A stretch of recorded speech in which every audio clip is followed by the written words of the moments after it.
Hello students. So ಈ ಕ್ಲಾಸಲ್ಲಿ ನಾವು ಟೆಕ್ಸ್ಟ್ ಫಾರ್ಮೆಟಿಂಗ್ ಯಾವ ರೀತಿ ಇಂಪ್ಲಿಮೆಂಟ್ ಮಾಡೋದು ಅನ್ನೋದನ್ನ ಡಿಸ್ಕಸ್ ಮಾಡೋಣ. ಲಾಸ್ಟ್ ಕ್ಲಾಸಲ್ಲಿ we gone with different C S S concepts. So ಇಲ್ಲಿ ನೋಡ್ತಾ ಬನ್ನಿ, ಯಾವ ರೀತಿ text formatting, what actually text formatting. ವೆಬ್ಸೈಟಲ್ಲಿ ಟೆಕ್ಸ್ಟ್ ಇರುತ್ತಲ್ಲ, ಅದನ್ನು ಯಾವ ರೀತಿ ನಾವು we can able to format, ಅಂದರೆ ಅದರ ಕಲರ್ ಆಗಿರ್ಬೋದು, ಅದರ ಅಲೈನ್ಮೆಂಟ್ ಆಗಿರ್ಬೋದು. ಸೊ ಅದಾದಮೇಲೆ ಬೇರೆ ಬೇರೆ ರೀತಿ ಅದರದ್ದು ವಾಟ್ ಟೆಕ್ಸ್ಟ್ ಸ್ಪೇಸಿಂಗ್ ಆಗಿರ್ಬೋದು, ಅದನ್ನು ಯಾವ ರೀತಿ ನಾವು ವಾಟ್ ಚೇಂಜ್ ಮಾಡ್ಬೋದು ಅನ್ನೋದನ್ನ ನಾವು ಈ ಕ್ಲಾಸಲ್ಲಿ ನೋಡ್ತಾ ಹೋಗೋಣ. ಆಲ್ರೆಡಿ ನಾವು ಕಲರ್ ಬಗ್ಗೆ ಡಿಸ್ಕಸ್ ಮಾಡಬೇಕಾದ್ರೆ ನೋಡಿದ್ವಿ. ಸೊ ಇಲ್ಲಿ ಕಲರ್ ಪ್ರಾಪರ್ಟಿ ಇದೆ. ಸೊ ಈ ಕಲರ್ ಪ್ರಾಪರ್ಟಿ ಏನಕ್ಕೆ ಯೂಸ್ ಮಾಡ್ತೀವಪ್ಪ ಅಂದರೆ, ಟೆಕ್ಸ್ಟ್ ಕಲರ್ನ ನಾವು ಚೇಂಜ್ ಮಾಡಬೇಕಪ್ಪ ಅಂತಂದರೆ we use to go for colour property. So ಇದಕ್ಕೊಂದು ಬೆಸ್ಟ್ ಎಕ್ಸಾಂಪಲ್ ಅಂತಂದರೆ ನೋಡ್ತಾ ಬನ್ನಿ, ಬಾಡಿ ಟ್ಯಾಗಲ್ಲಿ ಇರೋವಂಥ ಎಲ್ಲ ಟೆಕ್ಸ್ಟ್ ಏನಿರಬೇಕು, ಬ್ಲೂ ಆಗಿರಬೇಕು ಅಂತ ಹೇಳಿದ್ದೀವಿ. ಅದಾದಮೇಲೆ H1 ಅಲ್ಲಿ ಇರೋವಂಥ ಟೆಕ್ಸ್ಟ್ ಏನಾಗಿರಬೇಕು, ಗ್ರೀನಲ್ಲಿ ಇರಬೇಕು ಅಂತ ಒಟ್ಟು ನಾವು ಕಲರ್ ಸ್ಪೆಸಿಫೈ ಮಾಡಿದ್ವಿ. H1 ಅಲ್ಲಿ ಇರೋದು ಗ್ರೀನಲ್ಲಿದೆ. H1 ಬಿಟ್ಟು ಬಾಡಿನಲ್ಲಿರೋ ಬಾಕಿ ಇನ್ನೆಲ್ಲ ಟ್ಯಾಗ್ಸಲ್ಲಿರೋ ಒಟ್ಟು ಟೆಕ್ಸ್ಟ್ ಬಂದ್ಬಿಟ್ಟು ಬ್ಲೂನಲ್ಲಿದೆ. ಸಪೋಸ್ ಇಲ್ಲಿ ನಾವೇನು ಮಾಡ್ಬೋದು, ಇನ್ನೊಂದು H2 ಅಂತ ಕೊಡೋಣ, ಅಥವಾ ಒಂದು ಪ್ಯಾರಾಗ್ರಾಫ್ ಅಲ್ಲೇ ಇಟ್ಕೊಳ್ಳೋಣ ಇಲ್ಲಿ, ಓಕೆನಾ. ಸೊ ಪ್ಯಾರಾಗ್ರಾಫ್ ಅಲ್ಲಿರುವಂಥ ಟೆಕ್ಸ್ಟ್ ಅದ್ರ ಕಲರ್ ಬಂದ್ಬಿಟ್ಟು ರೆಡ್ ಅಲ್ಲಿ ಇರ್ಬೇಕಪ್ಪ ಅಂತ ನಾನು ಹೇಳೋದಾದ್ರೆ, ಇಲ್ಲೇನಾಗುತ್ತೆ ನೋಡ್ತಾ ಬನ್ನಿ. ಸೊ ಇದನ್ನ ರನ್ ಮಾಡ್ತೀನಿ, ಇದೆಲ್ಲ ರೆಡ್ ಆಯ್ತು. ಸೊ ಇಲ್ಲಿ H1 ಬಿಟ್ಟು ಬಾಕಿ ಇರೋದೆಲ್ಲ ಎಕ್ಸ್ಕ್ಯೂಸ್ ಮೀ, ಏನಿದು ಪ್ಯಾರಾಗ್ರಾಫ್ ಇದೆ, ಹಾಗಾಗಿ ಎಲ್ಲ ರೆಡ್ ಆಗಿದೆ. ಇಲ್ಲಿ ಇನ್ನೊಂದು ಟ್ಯಾಗ್ ತಗೊಳ್ಳೋಣ ನಾವು, ಸಪೋಸ್ H2 ಟ್ಯಾಗ್ ತಗೊಳ್ಳೋಣ. H2 tag, this comes in blue, because body ಟ್ಯಾಗಿಗೆ ಇದನ್ನ apply ಮಾಡಿಬಿಟ್ಟಿದ್ದೀವಿ.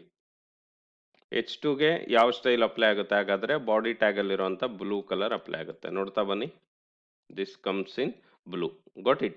So this is what exactly the color property. So color property ಆದ್ಮೇಲೆ ನೆಕ್ಸ್ಟ್ ಯಾವ ಪ್ರಾಪರ್ಟಿ ಇದೆ, background colour. So background colour ಅಂತ ಅಂದ್ರೆ ಯಾವ್ದಾದ್ರು ಎಲಿಮೆಂಟ್ಸ್ಗೆ ಹಾಕ್ಬೋದು. ಇದು ಕಂಟೆಂಟಿಗೆ ಬರಲ್ಲ, ಟೆಕ್ಸ್ಟಿಗೆ ಬರಲ್ಲ, ಯಾವ್ದಾದ್ರು ಎಲಿಮೆಂಟ್ಸ್ಗೆ we can able to put background colour. So I will show that demo here. So look at here, ಇಲ್ಲೇನು ಮಾಡಿದ್ದೀನಿ ನಾನು, ಬಾಡಿ ಟ್ಯಾಗಿಗೆ ಬ್ಯಾಕ್ಗ್ರೌಂಡ್ ಕಲರು ಲೈಟ್ ಗ್ರೇ ಹಾಕಿದ್ದೀನಿ. ಸೊ ಹಾಗಾಗಿ ಇದು ಕಂಪ್ಲೀಟ್ ಏನಾಗಿದೆ, ಲೈಟ್ ಗ್ರೇನಲ್ಲಿ ಬಂದಿದೆ. H1ಗೆ ಬ್ಯಾಕ್ಗ್ರೌಂಡ್ ಕಲರ್ ಏನು ಹಾಕಿದ್ದೀನಿ ನಾನು, ಬ್ಲ್ಯಾಕ್ ಹಾಕಿದ್ದೀನಿ. Look at here. ಸೊ ಹಾಗಾಗಿ ಬ್ಯಾಕ್ಗ್ರೌಂಡ್ ಕಲರ್ ಏನು ಬಂದಿದೆ, ಬ್ಲ್ಯಾಕ್ ಅಲ್ಲಿ ಬಂದಿದೆ. This is what exactly with respect to what background colour and the colour property with respect to text. So ಇದಾದ್ಮೇಲೆ ನೆಕ್ಸ್ಟ್ ಕಾನ್ಸೆಪ್ಟ್ ಬಂದ್ಬಿಟ್ಟು ಟೆಕ್ಸ್ಟ್ ಅಲೈನ್ಮೆಂಟ್ ಅಂತ ಇದೆ. ಏನಪ್ಪಾ ಇದು ಟೆಕ್ಸ್ಟ್ ಅಲೈನ್ಮೆಂಟ್? ಟೆಕ್ಸ್ಟ್ ಮಧ್ಯದಲ್ಲಿ ಇರಬೇಕು, ಲೆಫ್ಟ್ ಅಲ್ಲಿ ಇರಬೇಕು, ರೈಟ್ ಅಲ್ಲಿ ಇರಬೇಕು ಅನ್ನೋದನ್ನ ಡಿಸೈಡ್ ಮಾಡೋದು ಯಾವ್ದಪ್ಪ ಅಂತಂದ್ರೆ text alignment property. So if you look at text alignment property, ನೋಡ್ತಾ ಬನ್ನಿ, H1 ಅಲ್ಲಿ ಇರುವಂತ ಟೆಕ್ಸ್ಟ್ ಬಂದ್ಬಿಟ್ಟು ಸೆಂಟ್ರಲ್ ಇರಬೇಕು, H2 ನಲ್ಲಿ ಲೆಫ್ಟ್. ಇಲ್ಲಿ ನಾವು ಒಂದು ಸೂಕ್ಷ್ಮ ಅರ್ಥ ಮಾಡ್ಕೋಬೇಕಾಗಿದೆ, ಟೆಕ್ಸ್ಟ್ ಅಲೈನ್ ಅನ್ನೋದು ಪ್ರಾಪರ್ಟಿ, ಲೆಫ್ಟ್ ಅನ್ನೋದು ಅದಕ್ಕಿರುವಂತ ವ್ಯಾಲ್ಯೂ. ಇಲ್ಲೂ ಅಷ್ಟೇ, ಟೆಕ್ಸ್ಟ್ ಅಲೈನ್ ಅನ್ನೋದು ಪ್ರಾಪರ್ಟಿ, ರೈಟ್ ಅನ್ನೋದು ಅದಕ್ಕಿರುವಂತ ವ್ಯಾಲ್ಯೂ. ಟೆಕ್ಸ್ಟ್ ಅಲೈನ್ಗೆ ಯಾವ್ಯಾವ ವ್ಯಾಲ್ಯೂಸ್ ಇದೆಯಪ್ಪ ಅಂದ್ರೆ ಲೆಫ್ಟ್, ರೈಟ್ ಮತ್ತೆ centre. Got it? H1 H2 H3, H1 H2 H3. Got it? So ಇದರಲ್ಲಿ ನಾವು 3 ಟ್ಯಾಗ್ಸ್ ನ ಹಾಕೊಂಡಿದೀವಿ. ಇದ್ರ ಪ್ರಕಾರ ಅಲೈನ್ಮೆಂಟ್ ಪ್ರಕಾರ ಏನಾಗಿದೆ, H1ಗೆ ಸೆಂಟ್ರಲ್ ಅಲೈನ್ ಆಗಿದೆ, H2 ಲೆಫ್ಟ್, H3 ಏನಾಗಿದೆ, ರೈಟ್ ಅಲ್ಲಿ ಅಲೈನ್ ಆಗಿದೆ. Got it? This is what exactly with respect to text alignment property. So ಇದಾದ್ಮೇಲೆ ಟೆಕ್ಸ್ಟ್ ಅಲೈನ್ ಜಸ್ಟಿಫೈ ಅಂತ ಇದೆ. ವಾಟ್ ಆಕ್ಚುಲಿ ಇಟ್ ಮೀನ್ ಅಂತ ಅಂದ್ರೆ, ರೈಟು ಅಲ್ಲ, ಲೆಫ್ಟು ಅಲ್ಲ, ಸೆಂಟ್ರು ಅಲ್ಲ, ಒಂದು ಕಂಟೆಂಟು ಆ ಬ್ರೌಸರ್ಗೆ ಜಸ್ಟಿಫೈಡ್ ಮ್ಯಾನರ್ ಅಲ್ಲಿ ಏನಾಗಬೇಕು, ಡಿಸ್ಪ್ಲೇ ಆಗ್ಬೇಕಪ್ಪ ಅಂತಂದ್ರೆ we need to go for justify. Got it? So later text direction ಅನ್ನೋ ಪ್ರಾಪರ್ಟಿ ಬಗ್ಗೆ ಹೇಳ್ತಾ ಇದ್ದಾನೆ. ಏನಪ್ಪಾ ಇದು ಟೆಕ್ಸ್ಟ್ ಡೈರೆಕ್ಷನ್ ಅನ್ನೋ ಪ್ರಾಪರ್ಟಿ? ನಾವು ನೋಡೋದಾದ್ರೆ ಟೆಕ್ಸ್ಟ್ ರೈಟ್ ಇಂದ ಲೆಫ್ಟಿಗೆ ಇರಬೇಕು, ಲೆಫ್ಟ್ ಇಂದ ರೈಟಿಗೆ ಇರಬೇಕು, ಆ ತರ ಕಾನ್ಸೆಪ್ಟ್ಸ್ನ ನಾವು we can able to see ನೋಡ್ತಾ ಬನ್ನಿ. ಇದು ಟೆಕ್ಸ್ಟ್ ಡೈರೆಕ್ಷನ್ ಯಾವಾಗ ರೈಟ್ ಟು ಲೆಫ್ಟ್ ಇದೆ, ಆವಾಗ ಈ ತರ ಏನಾಗುತ್ತೆ, ಪ್ರಿಂಟ್ ಆಗುತ್ತೆ. ನಾರ್ಮಲ್ ಆಗಿರೋದು ಏನಿರುತ್ತಪ್ಪ, ಬೈ ಡಿಫಾಲ್ಟ್ ಆಗಿರೋದು ಲೆಫ್ಟ್ ಟು ರೈಟ್ ಇದೆ. ಹಾಗಾಗಿ ಇಲ್ಲಿ text direction right to left ಕೊಟ್ಟಿದ್ದೀನಿ, ಯಾವುದು p.ex1 ಅಂತ. ಸೊ ಇಲ್ಲಿ ಕ್ಲಾಸ್ ಸೆಲೆಕ್ಟರ್ ಯೂಸ್ ಮಾಡ್ಕೊಂಡಿದ್ದೀನಿ. ಕ್ಲಾಸ್ ಸೆಲೆಕ್ಟರ್ ಯೂಸ್ ಮಾಡ್ಕೊಂಡಾಗ ಏನಾಗುತ್ತೆ, ಇಲ್ಲಿ ex1 ಈ ಕಂಟೆಂಟ್ಗೆ ರೈಟ್ ಟು ಲೆಫ್ಟ್ ಟೆಕ್ಸ್ಟ್ ಏನಾಗಿದೆ ಡೈರೆಕ್ಷನ್ ಅಲ್ಲಿ ಪ್ರಿಂಟ್ ಆಗಿದೆ. Got it. ಸೊ ಇಲ್ಲಿ ಡೈರೆಕ್ಷನ್ ಪ್ರಾಪರ್ಟಿನ ಯೂಸ್ ಮಾಡಿಕೊಂಡು ನಾವೇನ್ ಮಾಡ್ತೀವಪ್ಪ ಅಂತ ಅಂದ್ರೆ we can able to mention the direction of the text. So later followed by that vertical alignment ಅಂತ ಹೇಳ್ತಾ ಇದ್ದಾರೆ. ಏನಿದು ವರ್ಟಿಕಲ್ ಅಲೈನ್ಮೆಂಟ್ ಅಂತ? ಟೆಕ್ಸ್ಟ್ ನ ವರ್ಟಿಕಲಿ ಯಾವ ರೀತಿ ನಾವು we can able to align. Okay, so ಇಲ್ಲಿ ವರ್ಟಿಕಲ್ ಅಲೈನ್ಮೆಂಟ್ಗೆ ಬಂದ್ಬಿಟ್ಟು ಇಲ್ಲಿ ಪ್ರಾಪರ್ಟೀಸ್ ಅಂತ ನೋಡ್ತಾ ಹೋದ್ರೆ ಬೇಸ್ ಲೈನ್ ಅಂತ ಇದೆ, ಟೆಕ್ಸ್ಟ್ ಟಾಪ್ ಅಂತ ಇದೆ, ಟೆಕ್ಸ್ಟ್ ಬಾಟಮ್ ಅಂತ ಇದೆ, ವರ್ಟಿಕಲ್ ಅಲೈನ್ ಸಬ್ ಅಂತ ಇದೆ, ಸೂಪರ್ ಅಂತ ಇದೆ. ಸೊ ಇದನ್ನ ನಾವು ಕಂಟೆಂಟ್ ನೋಡ್ತಾ ಹೋಗೋಣ. ಇಲ್ಲಿ ಒಂದು ಇಮೇಜ್ನ ರೆಫರೆನ್ಸ್ ಆಗಿ ತಗೊಂಡ್ಬಿಟ್ಟು ಆ ಇಮೇಜ್ಗೆ ಟೆಕ್ಸ್ಟ್ ಯಾವ ರೀತಿ ಅಲೈನ್ ಆಗಬೇಕು, ವರ್ಟಿಕಲ್ ಹಾರಿಜೆಂಟಲ್ ಅಲ್ಲ ವರ್ಟಿಕಲ್ ಆಗಿ ಯಾವ ರೀತಿ ಅಲೈನ್ ಆಗಬೇಕು ಅನ್ನೋದನ್ನ ಸೊ ನೋಡ್ತಾ ಬನ್ನಿ. ಇಲ್ಲೊಂದು ಸಣ್ಣ ಇಮೇಜ್ ತಗೊಂಡಿದ್ದಾರೆ. This is what that image. Got it. Image tag ಅಲ್ಲಿ ಸೊ ಇದರಲ್ಲಿ ಟೆಕ್ಸ್ಟ್ ಯಾವ ರೀತಿ ಅಲೈನ್ ಆಗಬೇಕು, image with respect to this image ನೋಡ್ತಾ ಬನ್ನಿ. ಇಲ್ಲೇನಾಗಿದೆ, ಸೊ ಇಮೇಜ್ ಇಲ್ಲಿ ಮೇಲಿದೆ, ಟೆಕ್ಸ್ಟ್ ಕೆಳಗಿದೆ, ಇಲ್ಲಿ ಇಮೇಜ್ ಕೆಳಗಿದೆ. Okay, got it. ಈ ತರ ಏನ್ ಮಾಡ್ತಾ ಇದಾರಪ್ಪ ಅಂತಂದ್ರೆ they can able to change vertical alignment of the text. Probably ಈ ಪ್ರಾಪರ್ಟಿ ತುಂಬಾ ಕಡಿಮೆ ಯೂಸ್ ಮಾಡೋದು, but for your understanding you people need to know regarding this.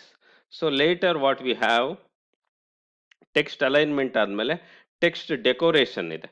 ಏನಪ್ಪಾ ಟೆಕ್ಸ್ಟ್ ಡೆಕೋರೇಷನ್ ಅಂತ ಅಂದ್ರೆ, ಇವಾಗ ನಾವು ಟೆಕ್ಸ್ಟ್ ನ ಡೆಕೋರೇಟ್ ಮಾಡಬೇಕು. ಯಾವ ರೀತಿ ಡೆಕೋರೇಟ್ ಮಾಡ್ಬೋದು? ಒಂದು ಓವರ್ ಲೈನ್ ಇದೆ, ಇನ್ನೊಂದು ಲೈನ್ ಥ್ರೋ ಇದೆ, ಇನ್ನೊಂದು ಅಂಡರ್ ಲೈನ್ ಇದೆ. ಈ ಪ್ರಾಪರ್ಟೀಸ್ ನ ನಾವು ಎಕ್ಸಾಂಪಲ್ ಮುಖಾಂತರ ನೋಡ್ಬಿಟ್ರೆ ಗೊತ್ತಾಗುತ್ತೆ. This is what over line. ಒಂದು ಕಂಟೆಂಟ್ ಇದೆ, ಆ ಕಂಟೆಂಟ್ ಮೇಲೆ ಒಂದು ಲೈನ್ ಬೇಕಪ್ಪ ಅಂತಂದ್ರೆ that is what over line. ಇದಾದ್ಮೇಲೆ ನೆಕ್ಸ್ಟ್ ಬಂದ್ಬಿಟ್ಟು ಟೆಕ್ಸ್ಟ್ ಮೇಲ್ಗಡೆನೆ ನಾವು ಸ್ಟ್ರೈಕ್ ಔಟ್ ಮಾಡಿದೀವಿ ಏನೋ ಅನ್ನೋ ರೀತಿ ನಮಗೆ ಲೈನ್ ಬೇಕಪ್ಪ ಅಂದ್ರೆ that is what line through. So underline ಅಂತ ಅಂದ್ರೆ ದಟ್ ಈಸ್ ವಾಟ್ ಟೆಕ್ಸ್ಟ್ ಕೆಳಗಡೆ ಇರುತ್ತೆ. ಯಾವ ಪ್ರಾಪರ್ಟಿ ಯೂಸ್ ಮಾಡ್ತಾ ಇದೀವಿ? We are using text decoration property. See ನೋಡ್ತಾ ಬನ್ನಿ, H1ಗೆ ಟೆಕ್ಸ್ಟ್ ಡೆಕೋರೇಷನ್ ಏನ್ ಕೊಟ್ಟಿದ್ದೀನಿ? Overline. This is what line through and this is what underline. This is how exactly the CSS is going to handle what text decoration. So ಇದಾದ್ಮೇಲೆ next ಬಂದ್ಬಿಟ್ಟು text transformation ಅಂತ ಹೇಳ್ತಾ ಇದ್ದಾನೆ. What actually is this? Text the case upper case ಅಲ್ಲಿ ಇರಬೇಕು, lower case ಅಲ್ಲಿ ಇರಬೇಕು, ಅಥವಾ ವಾಟ್ ಕ್ಯಾಪಿಟಲೈಸ್ ಅಂತ ಹೇಳ್ತಾರೆ. ಕ್ಯಾಪಿಟಲೈಸ್ ಅಂತಂದ್ರೆ ಈಚ್ ವರ್ಡ್ ಏನಿರುತ್ತೆ ಅದು ಏನಾಗಿರುತ್ತೆ? ಕ್ಯಾಪಿಟಲ್ ಲೆಟರ್ ಅಲ್ಲಿ ಪ್ರಿಂಟ್ ಆಗಿರುತ್ತೆ. Okay, this is what upper case, lower case and this is what capitalise. ಇಲ್ಲಿ ನೋಡ್ತಾ ಬನ್ನಿ, ಪ್ರತಿ ವರ್ಡ್ ಏನಾಗಿದೆ? ಕ್ಯಾಪಿಟಲ್ ಲೆಟರ್ ಅಲ್ಲಿ ಪ್ರಿಂಟ್ ಆಗ್ತಾ ಇದೆ. ಸೊ ಇಲ್ಲಿ ನಾವು ಯೂಸ್ ಮಾಡ್ತಾ ಇರೋ ಪ್ರಾಪರ್ಟಿ ಯಾವುದು? Text transform. ಅದಕ್ಕೆ ಕೊಡ್ತಾ ಇರೋ value capitalise. This is what lower case and this is what upper case. Got it? So later text spacing ಅಂತ ಇದೆ. ಸೊ ಟೆಕ್ಸ್ಟ್ ಸ್ಪೇಸಿಂಗ್ ಅಂತ ಅಂದ್ರೆ ಒಂದು ಟೆಕ್ಸ್ಟ್ ಅಲ್ಲಿ ಒಂದು ವರ್ಡಿಗೂ ಇನ್ನೊಂದು ವರ್ಡಿಗೂ ಎಷ್ಟು ಸ್ಪೇಸ್ ಇರಬೇಕಾಗುತ್ತೆ. ಓಕೆ, ಅದಾದ್ಮೇಲೆ ಒಂದು ಸ್ಟಾರ್ಟಿಂಗ್ ಇದೆ, ಅದರಲ್ಲಿ ಸ್ವಲ್ಪ ಗ್ಯಾಪ್ ಬಿಟ್ಬಿಟ್ಟು ನಾವು ಕಂಟೆಂಟ್ ಬರೀಬೇಕಾಗುತ್ತೆ. That is nothing but text indent ಅಂತ. See if you see here text indent 50 pixel ಅಂತ ಕೊಟ್ಟಿದ್ದಾರೆ. ನಾವು ಇದನ್ನ ಯಾವ ರೀತಿ ನೋಡ್ಬೋದು ಟೆಕ್ಸ್ಟ್ ಇಂಡೆಂಟ್ ಅಂತ ಅಂದ್ರೆ, ಪ್ರಾಪರ್ಟಿ ಬಂದ್ಬಿಟ್ಟು ಟೆಕ್ಸ್ಟ್ ಇಂಡೆಂಟ್ ಇದೆ 50 ಪಿಕ್ಸೆಲ್. ಇಲ್ಲಿ ಗ್ಯಾಪ್ ಕೊಟ್ಬಿಟ್ಟು ನಾವೇನ್ ಮಾಡ್ಕೊಂಡಿದ್ವಿ, ಈ ಗ್ಯಾಪ್ನ ನಾವು ಅಚೀವ್ ಮಾಡ್ಬೇಕಪ್ಪ ಅಂದ್ರೆ we use to go for indent, text indent property. ಇನ್ನು ಜಾಸ್ತಿ ಗ್ಯಾಪ್ ಬೇಕಪ್ಪ ಅಂತಂದ್ರೆ ಈ ತರ ಇಂಡೆಂಟ್ ಕೊಡ್ಬೇಕಾಗುತ್ತೆ. ಪ್ರಾಪರ್ಟಿ ಯಾವುದು? Text indent. So letter spacing, ಒಂದು ಲೆಟರ್ಗೂ ಮತ್ತೊಂದು ಲೆಟರ್ಗೂ ಎಷ್ಟು ಸ್ಪೇಸ್ ಇರಬೇಕಾಗುತ್ತೆ ಅಂತ ಹೇಳೋದಾದ್ರೆ what we can able to do, what ಇಲ್ಲಿ ಕಾನ್ಸೆಪ್ಟ್ ಇದೆ, that is what letter spacing ಅನ್ನೋ ಪ್ರಾಪರ್ಟಿ ಇದೆ. ಅದಕ್ಕೆ ನಾನು ಇಲ್ಲಿ ವ್ಯಾಲ್ಯೂಸ್ನ ಕೊಡ್ತಾ ಹೋಗ್ತೀನಿ. Got it. ಸೊ ಇಲ್ಲಿ ನೋಡ್ತಾ ಬನ್ನಿ, ಇದರಲ್ಲಿ ಒಂದು ಲೆಟರ್ಗೂ ಮತ್ತೊಂದು ಲೆಟರ್ಗೂ ಎಷ್ಟಪ್ಪ ಸ್ಪೇಸ್ ಇದೆ ಅಂತಂದ್ರೆ 3 ಪಿಕ್ಸೆಲ್ ಇದೆ.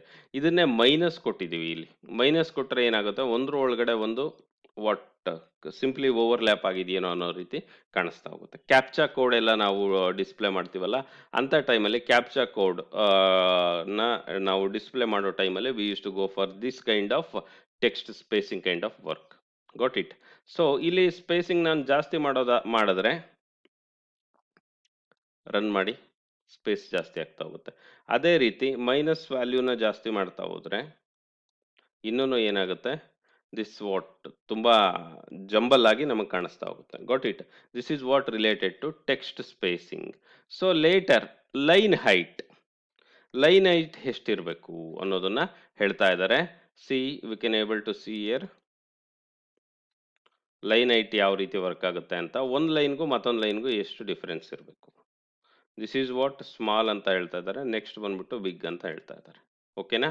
ಸೊ ಇಲ್ಲಿ ಒಂದು ಪ್ಯಾರಾಗ್ರಾಫ್ ಅಂತ ತಗೊಂಡ್ರೆ ಒಂದು ಪ್ಯಾರಾಗ್ರಾಫ್ ಅಲ್ಲಿ ಬರುವಂತ ಲೈನ್ ಹೈಟ್ ಎಷ್ಟಿರಬೇಕು? ಇಲ್ಲಿ ಸ್ಮಾಲ್ ಅಪ್ಲೈ ಮಾಡಿದ್ದಾರೆ, ಇಲ್ಲಿ ಬಿಗ್ ಅಪ್ಲೈ ಮಾಡಿದ್ದಾರೆ. ನಮ್ಗೆ ಇನ್ನೂ ಲೈನ್ ಹೈಟ್ ಜಾಸ್ತಿ ಬೇಕಪ್ಪ ಅಂತಂದ್ರೆ we can able to see line height ಪ್ರಾಪರ್ಟಿದು ವ್ಯಾಲ್ಯೂಸ್ನ ಕೊಡ್ತಾ ಹೋಗ್ಬೇಕಾಗುತ್ತೆ. ಕ್ಲಿಯರ್? ಬ್ರೌಸರ್ ಅಲ್ಲಿ ಅಥವಾ ನಾರ್ಮಲ್ ನಾವು ಇವುಗಳನ್ನ ಯಾವುದೇ ವ್ಯಾಲ್ಯೂಸ್ ಕೊಟ್ಟಿಲ್ಲ ಅಂತಂದ್ರೆ ಈ ಎಲ್ಲಾ ಪ್ರಾಪರ್ಟಿಗೂ ಇರುವಂತ ಡಿಫಾಲ್ಟ್ ವ್ಯಾಲ್ಯೂಸ್ ಏನಾಗುತ್ತೆ, ವಾಟ್ ಅಪ್ಲೈ ಹಾಕಿ ಪ್ರಿಂಟ್ ಆಗ್ತಾ ಹೋಗುತ್ತೆ text. Got it? So litre ಇಲ್ಲಿ ಏನಾಯ್ತು, ಲೈನ್ ಹೈಟ್ ಆಯ್ತು. ವರ್ಡ್ ಸ್ಪೇಸಿಂಗ್, ಒಂದು ವರ್ಡಿಗೂ ಮತ್ತೊಂದು ವರ್ಡಿಗೂ ಎಷ್ಟು ಸ್ಪೇಸ್ ಇದೆ ಅನ್ನೋದನ್ನ ನಾವು ಫೈಂಡ್ ಔಟ್ ಮಾಡಬೇಕು. ಸೊ ಇದನ್ನ ಯಾವ ರೀತಿ ನಾವು ಫೈಂಡ್ ಔಟ್ ಮಾಡಬೇಕಾಗುತ್ತೆ? ವರ್ಡ್ ಸ್ಪೇಸಿಂಗ್ 10 ಪಿಕ್ಸೆಲ್ ಅಂತ ಹೇಳಿದ್ದಾರೆ. This is what 10 pixel. So ಅದೇ ರೀತಿ -5 ಪಿಕ್ಸೆಲ್ ಅಂತಂದ್ರೆ ತುಂಬಾ ಒಂದು ವರ್ಡಿಗೂ ಇನ್ನೊಂದು ವರ್ಡಿಗೂ ಏನಾಗ್ತಾ ಹೋಗುತ್ತಪ್ಪ ಅಂತಂದ್ರೆ ಸ್ಪೇಸಸ್ ಮೈನಸ್ ಅಂದ್ರೆ ಕಡಿಮೆ ಆಗ್ತಾ ಹೋಗುತ್ತೆ. ಸೊ ಇದನ್ನ ನಾವು ಏನ್ ಕೊಡ್ಬೋದು, we can able to give 10 ಅಂತ ಕೊಟ್ರೆ ನೋಡ್ತಾ ಬನ್ನಿ, ವರ್ಡ್ ಸ್ಪೇಸಿಂಗೇ ಇಲ್ಲ ಅಲ್ಲಿ. This is what actually happening with respect to word spacing. So later white space ಅಂತ ಹೇಳ್ತಾ ಇದ್ದಾರೆ. ವೈಟ್ ಸ್ಪೇಸ್ ಪ್ರಾಪರ್ಟಿ ಏನು ಅಂತ ರ್ಯಾಪಿಂಗ್ ಅಂತ ಕರೀತಾರೆ, ಟೆಕ್ಸ್ಟ್ ರ್ಯಾಪಿಂಗ್ ಅಂತ. ಸೊ ಇಲ್ಲಿ ನೋಡ್ತಾ ಬನ್ನಿ, ಒಂದು ಲೈನ್ ಹಾಕಿದ್ದೀನಿ, ಟೆಕ್ಸ್ಟ್ ರ್ಯಾಪಿಂಗ್ ಬೇಡ ನನಗೆ, ಉದ್ದ ಇರಬೇಕು ಲೈನ್ ಇದು. ಯೂಶಲಿ ಇದನ್ನ ಪ್ಯಾರಾಗ್ರಾಫ್ ಅಲ್ಲಿ ಹಾಕಿದ್ರೆ ಪ್ಯಾರಾಗ್ರಾಫ್ ಏನ್ ಮಾಡುತ್ತೆ, ರ್ಯಾಪ್ ಮಾಡ್ಬಿಡುತ್ತೆ. ಯಾವ ರೀತಿ ರ್ಯಾಪ್ ಮಾಡುತ್ತಪ್ಪ ಅಂದ್ರೆ ನಾನು ಇಲ್ಲಿ ತೋರಿಸ್ತೀನಿ ನಿಮಗೆ, ನೋಡ್ತಾ ಬನ್ನಿ. ಮಲ್ಟಿಪಲ್ ಲೈನ್ಸ್ ಅಲ್ಲಿ ಪ್ರಿಂಟ್ ಮಾಡುತ್ತೆ. ಬ್ರೌಸರ್ದು ಎಷ್ಟು ಸ್ಪೇಸ್ ಇದೆ ಅಷ್ಟು ಸ್ಪೇಸ್ ತಗೊಂಡು ನಾನು ಯಾವಾಗ ಈ ರ್ಯಾಪಿಂಗ್ ಪ್ರಾಪರ್ಟಿನ ನಾನು ಅಪ್ಲೈ ಮಾಡ್ತೀನಿ ಅವಾಗ ಏನಾಗುತ್ತೆ, ಇಲ್ಲಿ ನೋ ರ್ಯಾಪ್ ಅಂತ ಕೊಟ್ರೆ ಏನಾಗಿರುತ್ತಪ್ಪ ಅಂತಂದ್ರೆ ರ್ಯಾಪಿಂಗ್ ಆಗಲ್ಲ, ಟೆಕ್ಸ್ಟ್ ಸಿಂಪ್ಲಿ ಒಂದೇ ಲೈನಲ್ಲಿ ಪ್ರಿಂಟ್ ಆಗ್ತಾ ಹೋಗುತ್ತೆ. Got it? This is what exactly happening with respect to text spacing. Next text shadow ಅಂತ ಇದೆ. This is not that much important. Okay, so ಇದರಲ್ಲಿ ಶ್ಯಾಡೋ ಪ್ರಾಪರ್ಟಿನ, ಟೆಕ್ಸ್ಟ್ ಶ್ಯಾಡೋ ಪ್ರಾಪರ್ಟಿನ ಯೂಸ್ ಮಾಡಿಕೊಂಡು ನಾವು ಬೇರೆ ಬೇರೆ ರೀತಿ ಟೆಕ್ಸ್ಟ್ ಎಫೆಕ್ಟ್ಸ್ನ ಇಂಪ್ಲಿಮೆಂಟ್ ಮಾಡ್ತೀವಿ.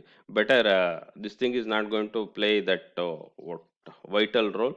ಹಾಗಾಗಿ these are the points we need to bother with respect to text what formatting. got it? Next class ಅಲ್ಲಿ we need to go for fonts. Okay, hope you all getting the concept. Better to go with this website and so ಎಲ್ಲಾಗ what HTML code ನ workout ಮಾಡಿ. Thank you all, have a